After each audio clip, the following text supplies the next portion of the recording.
Hey everybody, Billy Ward here. I want to welcome you to the Billy Ward podcast. Here at the podcast, we are here to create a moment for you by which you can extract a thought or an idea by which to live. I'm super excited about our guest today, Susan Pratt. She is a yoga teacher, a mother of 3 children, a wife, and she also works with women with postpartum issues with their children and having babies. I welcome Susan Pratt, and I'm so grateful for her presence and for her as a teacher and for a friend. And so, Susan, welcome to the podcast. Thank you so much for being here.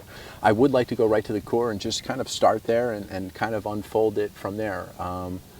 Where do we begin in terms of your own experience and your evolution of being so comfortable just being yourself?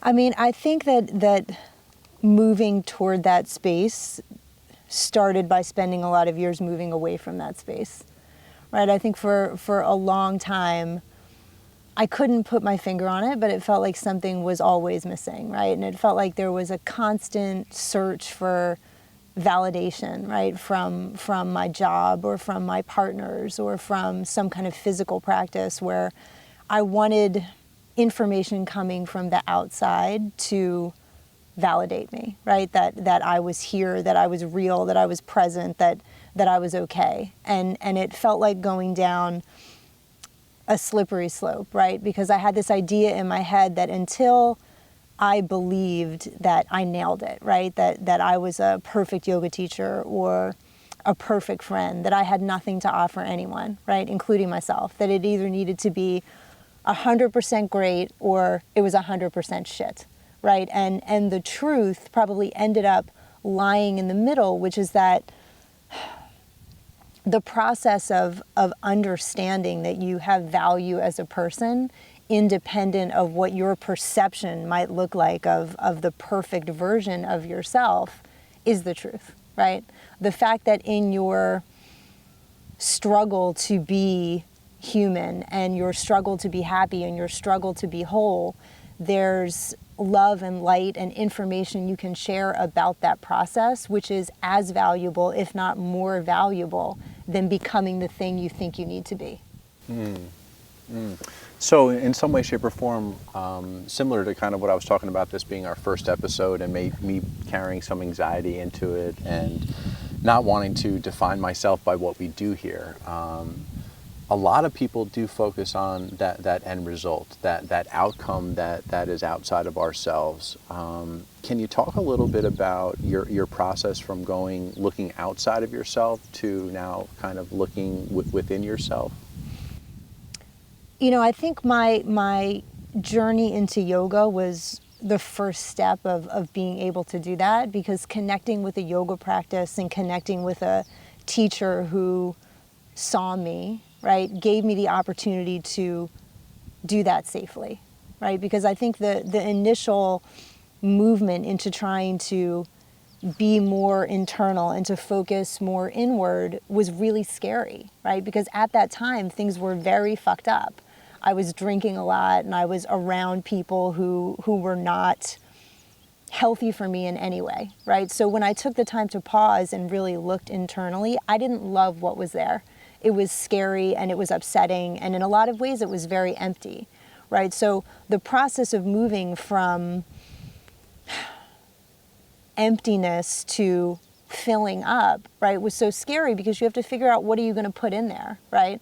When you look inside and you see what you're left with and you don't like it, it's terrifying, right? And the options are you can go back to what you've done, which is painful but predictable, right? Or you can veer off course and do something that may be less painful but is really terrifying, right? Because you don't know that you have what's in there to answer those big questions. So I think the first step was connecting to a practice that spoke to me deeply in a physical level, right? Because I always needed sort of a lot of motion and a lot of physicality to focus my mind, but there was more in there, right? Within the yoga practice, there was a spiritual element that gave me a blueprint for what I might do next. And that's what was missing, I think, prior to that point. Is there something that caused that shift, or that moment in time that said, hey, I don't really like what I'm doing and there's an opportunity for me to cultivate a change? Is there a moment or a period of time that you can look back upon and say, that's when like this shift began? I think in some ways it was a slow roll, right, of things becoming dark and things becoming scary and things becoming out of control that brought me to yoga to begin with. But I think it was grace or God or something outside of myself that put me in the studio I was in at the time I was in, because I was with a teacher who, for whatever reason in that moment, saw me for what I was, right? And recognized that I was someone who needed more than I had, right? And in the process of her seeing me, I could see myself, right? But the difference is she saw possibility and I saw big trouble, right? So it was the movement between what I knew to be true and trying to move toward what she already knew was true, right? Awesome. So in some way, shape, or form, you sought mentorship through this teacher. And, completely through the teacher, but beyond that, just through the practice. It was a surrendering of the process I held on to for so long to try to sort of patch the holes. So something caused you to seek mentorship and to seek a teacher who saw in you maybe what you couldn't see in yourself at that moment in time. For our audience, Susan, for those that are struggling or are on this a precipice of creating a shift or a change, and maybe doing something that is scary but not predictable, what advice would you have for that person who is seeking something? And I think of the idea here now that like the teacher shows up or arrives when the student is ready. And you had this blissful, graceful moment with your teacher. And I'm just wondering, for those who are at home or listening now, what advice would you give them in terms of seeking mentorship or a teacher that might pull more life out of them? I think the biggest part of going through that process and sort of embracing a person in your life or a practice in your life or some kind of change in behavior is the element of surrender, right, and humility. That there's a piece of that of giving up on what you think about yourself or what you thought used to be true and figuring out what can replace those old habits or patterns, right? There's the idea of embracing that there is something or someone who knows more than you, right? And maybe they know more about you than you at this point, right? So it's in the surrender to the idea that there's more to learn that I think you become more open to understanding, right, what could be true.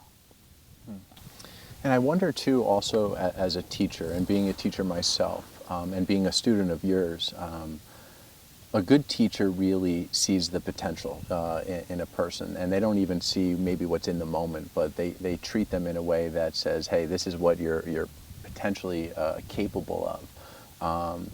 How do you go about in terms of what's your philosophy as a teacher with regards to your students and your experience with your own teachers?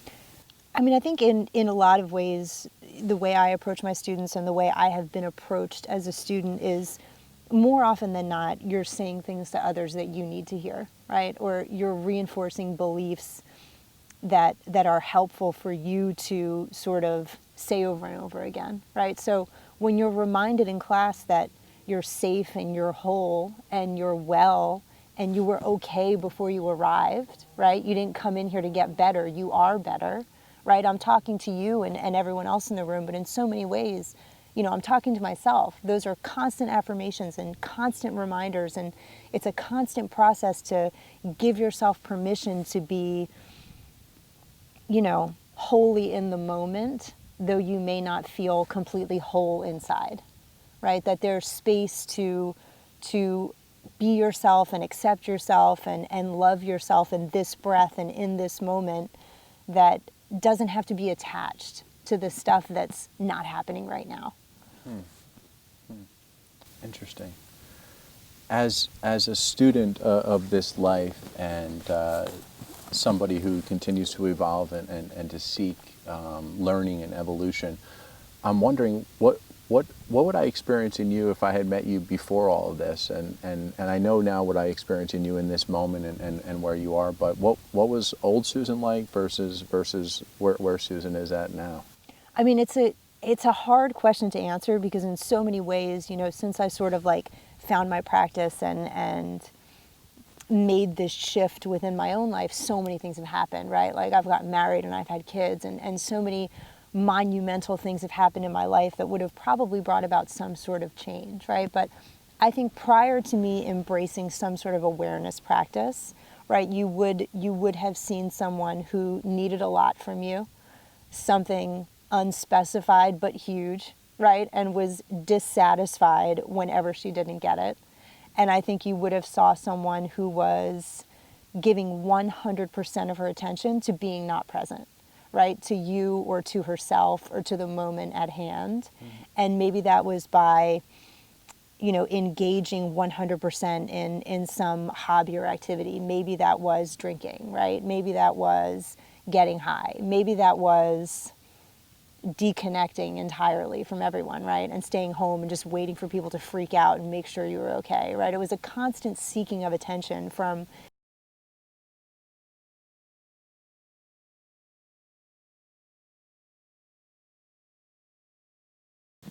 and it was really dark and it was really scary. But even looking back on myself then, like,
So I want to shift gears just for a moment. I've been in the studio with you a number of times, and my first few experiences with Susan, as she would share a little bit in the beginning of class, which is called Dharma Talk, I'd be sitting on my mat and I'd be listening, and part of me wanted to say, is this woman really fucking sharing this in this room? And it happened over and over and over again that I just got used to it. Like, Susan's going to share, and she's going to share from the depth of who she is with whatever she's experiencing right now in this moment. And every time I see a little bit of myself in that, I want to ask you, what enables you to so freely share? the lack of a need for your approval. Say more. Say more about that, because that so many of us, we walk into a room and we want to be acknowledged, or we want to be affirmed, or we want somebody to tell us that we're okay. Right. And here you are kind of walking in and you're wild, you know, the hair's up and, you know, you got your outfit on and the music's going and you're just riffing. And I'm like, I find myself so in awe of those moments, but also as a student being like, just keep giving me more, because your example and the way that you witness your own life actively in front of us is what we're all seeking, myself included. And so this freedom, how do we help others to experience more freedom in just being themselves? I mean, I think it starts by just telling the truth and by being okay with the fact that the truth might not always be perfect, right? And might not always be happy and might not always be what you want. But I think sharing authentically, right, exactly what you're feeling or exactly what happened, that's why it resonates with other people. Not because they necessarily relate to the experience, right, or they relate to your background or your take on it, but everyone knows what's true, right? Everyone knows bullshit when they hear it, and everyone knows it's not bullshit when it's not, you know? So I think what enables me to do that is being okay with what I know is true and not caring all that much whether or not if someone else is okay with it, you know? Can we fold that process back a little bit more? What is that like for you? Because a lot of times, again, our human experience is to attach ourselves to things outside of ourselves, and how do we encourage others to live in a way that says, hey, I don't really care about what you all think. And I think also, too, part of our human experience is, right, if I share this part of me that I'm not too proud of or fond of and that I'm struggling with, and if I put it out there, I think the assumption is a lot of times that you're going to run away or you're going to judge me or you're not going to like me. And yet the opposite happens with you, in my experience with you. You put it out there and I want to just know more. And I actually, the more you share, the more I like you. And so how do we get people over that hump? I think the best way to get over the hump is understanding that the people who stay are the people who are supposed to be there, right? Like the people who are okay with hearing what is absolutely true about who you are the people that you want in your life, right? When you share deeply and expose a part of yourself that may or may not be your best side, right? When the chips fall and things clear out, the people who are still there listening and attending are the people you want, right? Like I'd rather have 10 people who know who I am than 100 people who think I'm something else. So a lot of times when people are about to share or maybe even answer a question in class or participate in a social conversation, people get nervous. They start to feel the anxiety, like they have something they want to say, but they're not sure when to say it. And that fear keeps them from sharing. Do you go through that process yourself, or are you just like, hey, here I am at this point? I mean, I think it's a little bit of both. I think it changed somewhat when I had my kids and when I was a mom, because I think it changed the way I saw myself in a lot of ways.